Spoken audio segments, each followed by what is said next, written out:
Leo usiku tulipatwa na shida ya moto ambaye ilitokea nyuma ya manyumba.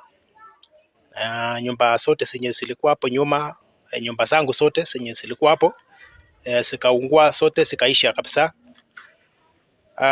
Na vile tulikuja tukaona, tukajaribu kupeleleza, tukasikia kwamba ni maneno ya watu ambao walikuwa kisha pamoja, kumbe walikuwa wako na shida ya mafurukano.